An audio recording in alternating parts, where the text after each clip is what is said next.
Wala, ayaw, ganun pa rin tunog niya. Kahit nagpalit na tayo ng control, nag-fix bias na tayo, ganun pa rin tunog niya. Ngayon, mayroon ako napansin dito. Parang may sobrang init dito sa likod, oh. Yung ito yata, ito. Parang sobrang init niya. Hindi ko alam kung anong value ng kwan na yan. Yan, on natin. Baka dito sa power supply ang problema. Okay, nag-on na. Ngayon, meron akong thermal scanner dito. Ayan, 36. Itong isa. Antayin natin kasi kakabalik lang ng kwan eh. Kakabalik lang ng supply niya eh. Parang mayroong mainit talaga eh. Itong side na to. Like ko. Sobrang init. Yan o, high temperature siya oh. Yung iba,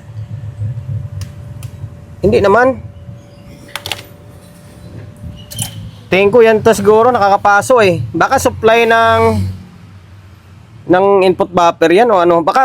Basta baklasin ko na muna to. Baklasin ko muna to. Tapos check natin kung bakit mainit lintik na yan. Eh sobrang init niya talaga. Nakakapaso. Okay, nabaklas ko na yung power supply. Then ito na side oh. Yung umiinit na yon. Ito parang nasa kwanto eh, regulator ng fan. Ito naman, regulator ng input buffer. 7915 na nakakabit dito. Ito, 7915. Tapos ito kapares niya eh 1715. Ito para sa may fan naman to. Tataka ko ba't sobrang init. Yung isa hindi naman. Tapos nung chinik ko to, parang buo naman siya eh. Buo naman. Ngayon, try ko ibalik ito. Tapos itong supply, dito lang ako naghinang kasi yung socket dito wala na to. Dihinang na ito eh. Balik ko ito. Tapos try ko magsukat. Binalik ko na. Hindi naman siya nag-iinit. Hindi normal naman yung voltahe. Tingin ko ang problema is dito. May problema dito sa may input buffer. Tingnan nyo. Naka-on na to. Naka-on na oh. Pag kinapa ko dito, wala man lang kainit-init to. May thermal scanner natin. Kanina, di ba nag-high temperature yon? O, tingnan mo ngayon, wala oh. 36 lang siya oh. 36 lang oh. Tapos, tsaka, mahawakan ko na kanina, hindi mo na mahawakan yan eh. Wala to, buo yung kano to. Handa ko na nga sana pamalit to. 7915, buo yan. Ang problema is nandoon sa may input buffer, malamang. Baklasin ko yung input buffer naman ulit. Binalik ko muna ulit. Yung mga kable nakabaklas yan ha. Yung naiwan lang is yung supply lang ng input buffer. Ngayon binalik ko siya ulit ha. Yan nakakabit na naman siya oh. Ngayon on natin. Okay, nag-on na siya. Ngayon try natin ulit. Tingnan natin kung anong mangyari sa thermal scanner ha. Puta, umiinit na naman siya oh. Ibig sabihin, oh, high temperature. Oh. May shorted talaga. Off natin, baka matuluyan. May shorted dito sa may input buffer. Kaya siguro pangit yung tunog nito. Baklasin natin to, pambihira. Ito, binaklas ko na yung input buffer and then confirm. Merong short sa may negative side talaga. Ito, shorted oh. Ang shorted tapos yung positive wala, good yung positive, hindi siya short to. Negative yung may problema. Tapos binaklas ko na nga yung kapasitor. Baka sabi ko baka sira na yung kapasitor. Ngayon ang alamin natin dito ay kung alin na may shorted. Mga maliliit ba ng mga kapasitor dito, SMD or dito sa mga IC. Malamang sa mga IC siguro. Ngayon, hindi natin ma-check to kung alin yung shorted kasi nakaparallel lahat ng mga supply niyan. Nakaparallel lahat ng supply. Ang gagawin na lang natin dito, isa-isahin natin to. Isa-isahin natin or teka lang isa-isahin ko na lang siguro. Ilang piraso lang din naman yan. 6 na piraso lang din naman. Pa na lang, baklas na lang to. Tulad nito, baklasin ko yung isa. Testing kung may short or wala. Kapag wala o wala pa rin nangyari o balik tapos baklas naman isa. Ganun na lang gagawin natin dito. Unang tatlong bukas or unang tatlong tanggal natin, wala, ganun pa rin. Tinanggal ko is eto, and then dito, tapos dito. Tatlo. Meron pa rin shorted. Meron pa rin. Kailangan meron pa rin oh. Makikita nyo oh. Short pa rin oh. So, may positive, wala. Dito talaga meron pa. Bira oh. Balik ko muna tong tatlo, tapos baklas na naman yung tatlo na yan. Bira na yan.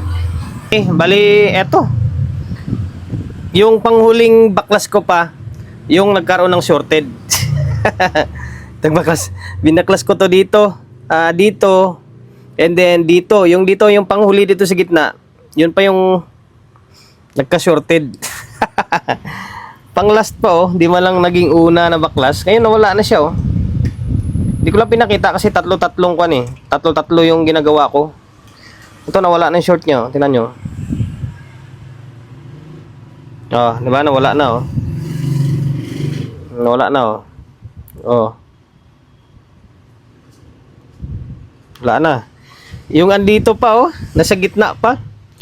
Kasi inuna ko ito eh, ito sa taas. Tapos pangalawa, dito pa talaga sa uli oh.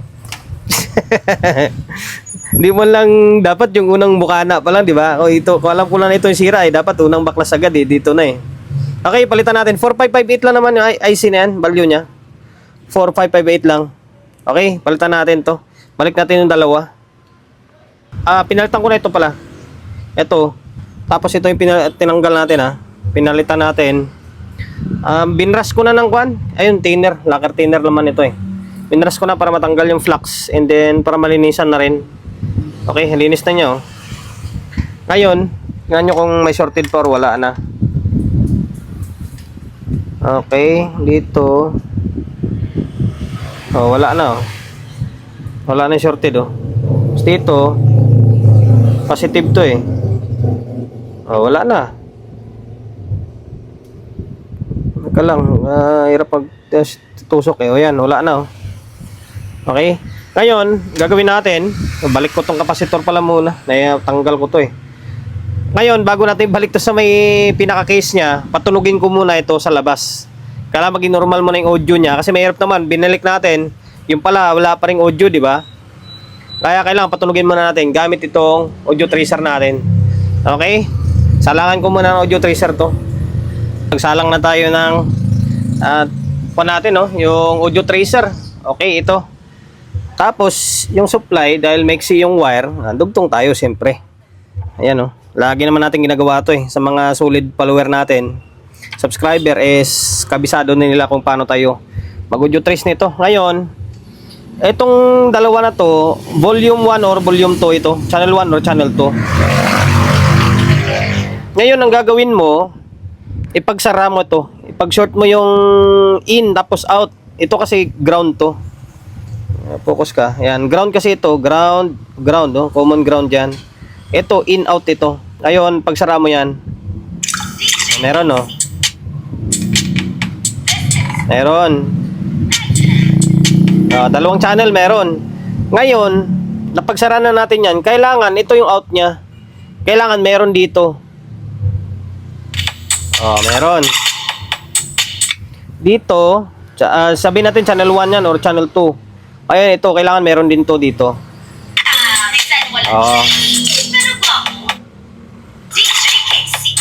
Okay, working na siya. Ngayon, ito na yung oras ng ibalik na natin. Balik na natin yung ganun talaga. Binaklas natin itong power supply. Siyempre, nagto-troubleshoot tayo. Yan ang pagto-troubleshoot. Hindi pwedeng hula-hula lang. Okay? Ngayon, balik na natin ito. Marami pa namang hirap pa naman magkuhan dito, magsalpak. Okay? Balik ko. And then, balik tayo sa may dito, sa may main amp niya. Sana magiging okay na. Na-fix ko na yan eh. Siguro, pati ito, i-fix ko na rin to. Ito na, tuloy na natin. Ito, binalik ko na yung kan, channel 1. Ito, yung back panel, parang 4 na tornilyo pa lang kinabit ko dyan. Tapos naglagay na ako ng speaker ulit, and then audio source. Ayan, para kung sakaling gumana or maging working na siya. Tapos na yung vlog natin. Ay hindi. Pinix ko pala ito, channel 1. O i-fix na rin natin tong channel 2, di ba? Kung sakali fix ko na rin to. Fix ko na rin tong channel 2 para wala yun, i-fix ko na ito yung channel 1 eh. Fix na rin yung channel 2. Okay? Ayan, naka-on na yan oh. Ito, naka-play na yung laptop natin. Ini-on ko na agad kasi ang hirap niya i-start kapag naka-bulb tayo. Ngayon, ayan oh, okay na oh.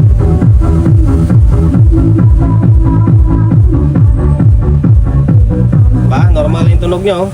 Baka makapiright ako. Oo. Matay pa yan oh. Diba? Doon lang, pinahirapan tayo doon sa may input buffer niya. Sa totoo lang guys, lagi akong, tuwing may tanggap ako ng krill, kapag magka problema yung input buffer, sakit sa ulo. Sakit sa ulo.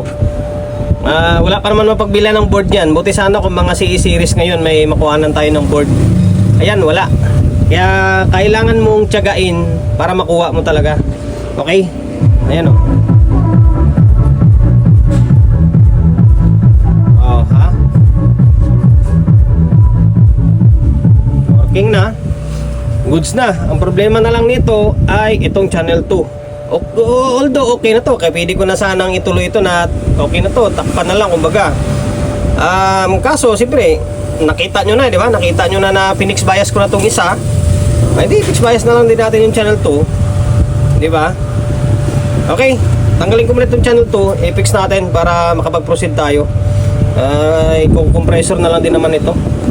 Binaklas and then pinalitan ko na para mas mabilis yung video natin. Ito siya oh. Focus. Yan, 202. Working pa sana to guys. Working pa sana ito.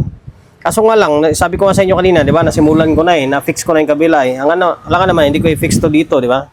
Baka ano sabihin nyo sa akin. Ayan, 202. Yan, 560 ohms. Yan, 560 ohms yung binanat natin. Ngayon, okay na to. Wala na tayong ibang gagalawin dyan kasi gumagana na eh. Balik natin to. Tapos, yun na. Diretso pasada ulit. Nakatornilyo na nga to. Yan. Tapos, tinali ko na agad. Okay. Kulang na lang dito is i-compressor natin para mas luminis-linis pa siya tingnan. Okay. Nakakabit pa rin yung speaker natin. Tapos, audio source natin gumagana. Mula kanina yan.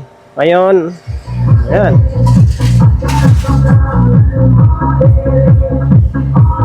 Naka-fix na yung dalawa. Okay. Solid ng tunog niya. Solid ng tunog. Okay, hanggang dito na lang. Sana nakapagbigay ideya ako sa inyo. Sa mga kapwa natin technician, na medyo bago-baguhan lang ha. Sa mga master o sa mga veterans, wala, very basic na lang sa kanilang ganitong klaseng unit.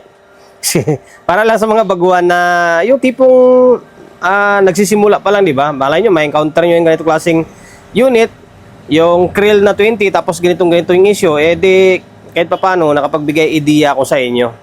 Ayun, promotion, bago tayo magtapos, syempre, shop natin. Ay, susunod ko pa pala, meron pa kasunod to, krill 20 pa rin.